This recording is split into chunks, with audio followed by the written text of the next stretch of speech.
Prime Minister. Mr. Speaker, she asked about leadership. When I see religious events in Trafalgar Square, when I see Hindus celebrating Diwali, when I see Jews celebrating Hanukkah live, when I see Christians performing the Passion of Christ, or Muslims praying, that shows the great strength of our diverse city and country.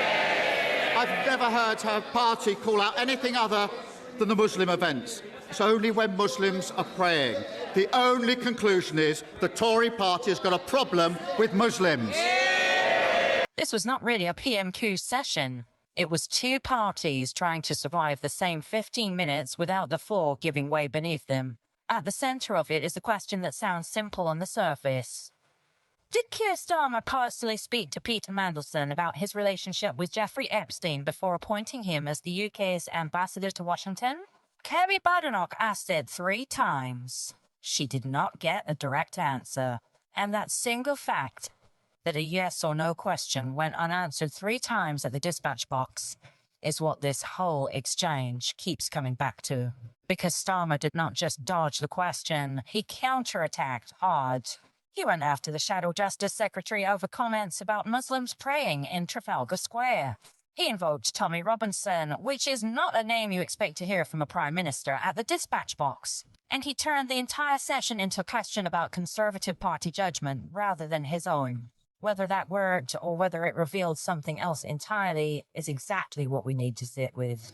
Speaker, the Prime Minister tried to avoid scrutiny on the Mandelson files by releasing the documents immediately after Prime Minister's questions last week. So let me ask him now. Did the Prime Minister personally speak to Peter Mandelson about his relationship with the convicted paedophile Jeffrey Epstein before appointing him as our ambassador to Washington? Yes or no? Prime Minister. Mr. Speaker, let me start where I must. This was my mistake in making the appointment, and I've apologised to the victims of Epstein. I do so again. The government is complying with the humble address in full, but we are also continuing to support the police in their investigation. The matter of process was looked at by the independent adviser on ministerial standards. It's clear the appointment process wasn't strong enough, and that's why I've already strengthened it. But it was my mistake, Mr. Speaker, and I've apologised for it. She should follow suit and apologise for a gross error of judgment in calling for the UK to join the war in Iran without thinking through the consequences. Mr. Speaker, I know he doesn't want to talk about the documents he tried to bury last week. He's going to try and talk about anything else, but he's not going to get away with it. I asked him a question he did not answer. We know the Prime Minister was warned about the risk of appointing Peter Mandelson. This is not about the process.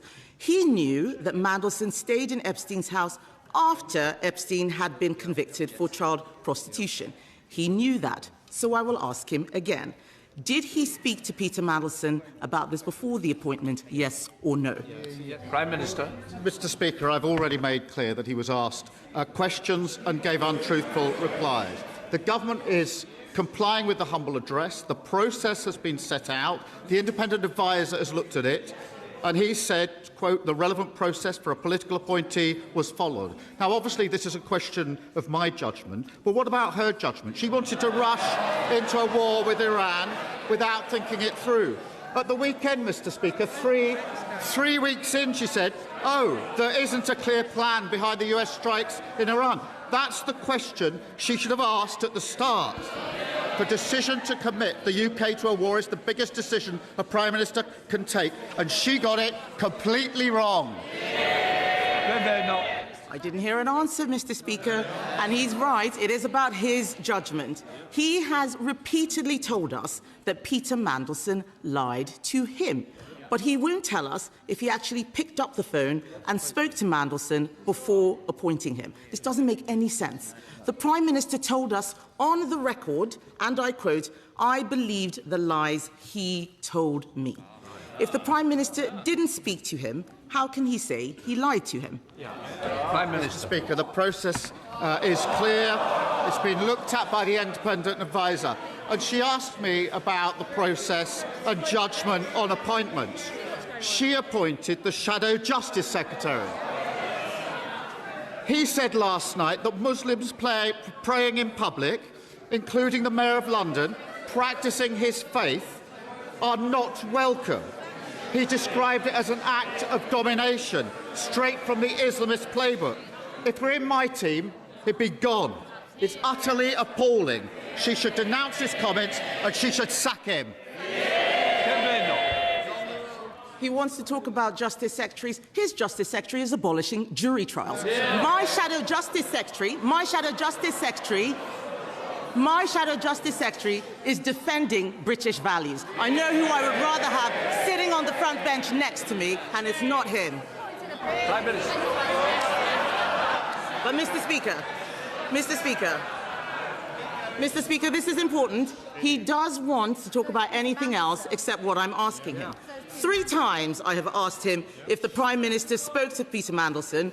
3 times he has refused to answer. We can only assume he did not speak to Peter Mandelson. From the documents published, we know he left the questioning of Mandelson's relationship with a convicted paedophile to 2 of Mandelson's closest friends, one of whom was also friends with a convicted paedophile. Asking those questions should have been his job. Why did he fail to do his duty? Prime Minister. Mr. Speaker, so her position is that the Shadow Justice Secretary is defending British values when he says Muslims praying together in Trafalgar Square are not welcome. Mr. Speaker, even Tommy Robinson, I can hardly believe I'm saying this, has said today that if the Shadow Justice Secretary had made these hateful comments 2 years ago, the Conservative Party would have kicked him out. Now, Tommy Robinson isn't some sort of moral signpost. He was pointing out how much their party has changed. They're more inclined to his views, and he's right about that. The fact that he's sitting on her front bench shows she's too weak and has got absolutely no judgment. The Prime Minister wants to talk about my leadership. I'm shocked because his former deputy has just fired the starting gun on the race to replace him. And I'll tell him one thing. She and I both agree that this weak man should be replaced by a strong woman.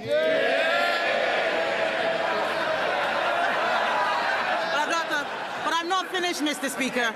I have too much to say to him. There is still a lot to ask. There is still a lot to ask about the Mandelson files. There's still a lot to ask. The Prime Minister knew that Mandelson had kept up a relationship with Jeffrey Epstein. The documents released also show he'd been warned about appointing Mandelson. He claims he was lied to.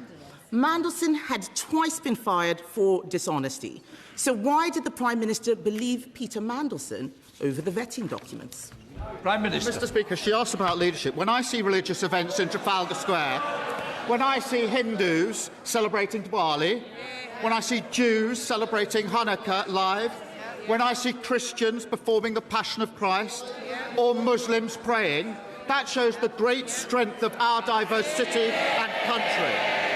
I've never heard her party call out anything other than the Muslim events. It's only when Muslims are praying.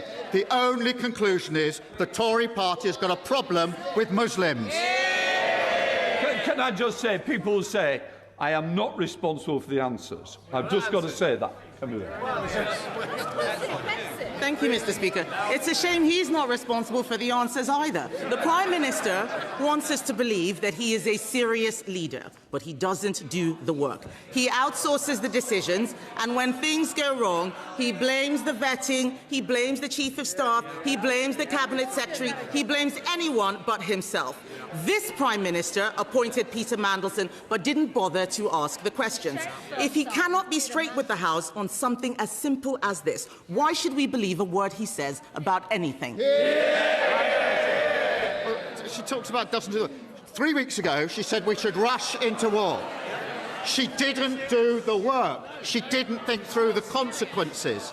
Committing our military to a war without thinking through the consequences is the gravest mistake a leader of the opposition can ever do. And she comes back a week later and says, oops, I got that one wrong. She's utterly irrelevant and she's got no judgment. This is the leader of the opposition who said I should have empty-chaired the most important NATO summit in years. This is the leader of the opposition who said Greenland is a second-order issue. And this is the leader of the opposition who jumped into a war with Iran without stopping to think. On top of that this week, the failure to condemn and sack Order. And I will repeat again, I'm not responsible for the answers, but it's certainly not opposition questions. Mr. Speaker, add to that the failure to condemn and sack the Shadow Justice Secretary for the poison and division that he spreads. It's turning out to be quite a month for the Leader of the Opposition, who claims she never makes any mistakes. Mr. Speaker, every week the Prime Minister comes here and reads out this pre-scripted nonsense that bears no resemblance to the questions he's actually asked. The Leader of the Opposition asked him about Peter Mandelson and he answered about the war in Iran.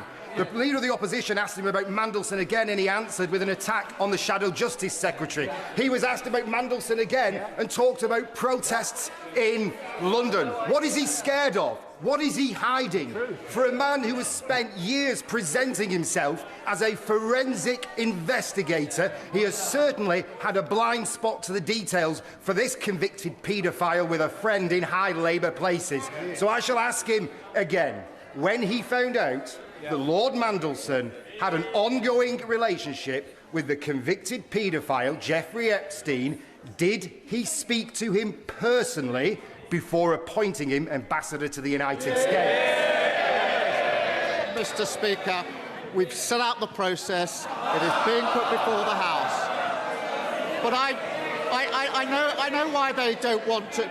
They don't want to talk about the war because they supported going into the war without thinking through the consequences. That is a huge error of judgment. I realise they don't want to talk about it ever again. I'm not surprised.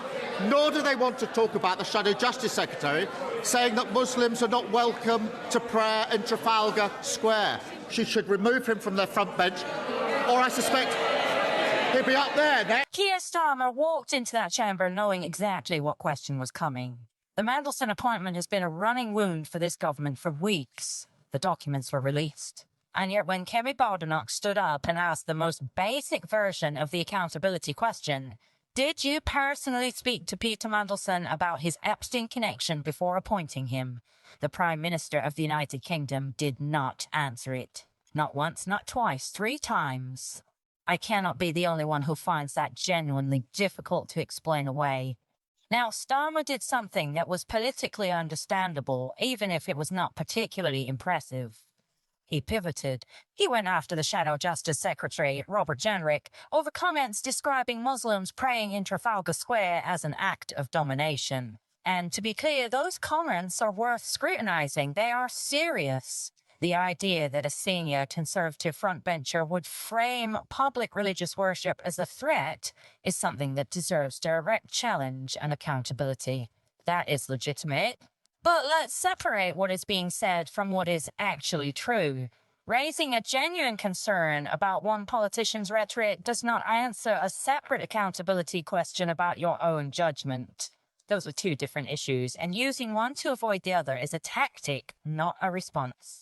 Notice how every time Badenoch pressed on the specific question of whether Starmer spoke directly to Mandelson, the answer that came back was about process, about the independent advisor, about Iran, about Tommy Robinson, everything except yes or no. This is where it starts to matter, because the Mandelson appointment is not a minor procedural question. Peter Mandelson is a figure who, according to the publicly released documents, maintained a relationship with Jeffrey Epstein after Epstein's conviction. He was reportedly warned against during the vetting process. He allegedly provided untruthful replies during that process. And Starmer has said publicly that he believed the lies told to him. But if Starmer did not personally speak to Mandelson before the appointment, which 3 rounds of unanswered questions strongly implies, then the statement that he was lied to becomes considerably harder to sustain. You cannot be told something by someone you never spoke to. From where I'm sitting, that is a logical gap that the Prime Minister has not closed, and it is not a small one. What made this PMQs particularly chaotic was that neither side came out of it cleanly. Starmer's counterattack on Conservative Islamophobia had genuine substance, but it looked like deflection in the moment because it was deployed as deflection. Badenoch landed the unanswered question repeatedly, but her own positioning was complicated by the very comments she refused to clearly condemn, and the invocation of Tommy Robinson by a sitting Prime Minister, however carefully framed, is the kind of moment that tends to overshadow everything else said in the same session. That becomes difficult to justify as a tactical choice once you think it through, because whatever point Starmer was making about the Conservative Party's direction, and there is a legitimate point to be made there, reaching for that particular reference hands the story to the commentators rather than keeping it on the substance. And this is the part that often gets missed. Underneath all of the noise of that session, the interruptions, the pivots, the leadership jibes, the Iran tangent, there is a straightforward accountability question that the public has a right to have answered. Before appointing a man with a documented connection to Jeffrey Epstein to one of the most senior diplomatic posts in the country, did the Prime Minister pick up the phone and ask him about it directly? That question is still unanswered, and the longer it remains unanswered, the larger it gets. If this kind of breakdown is useful to you, consider subscribing to The High Ground. Drop your thoughts in the comments below, because this is exactly the kind of exchange that deserves more scrutiny than it tends to get.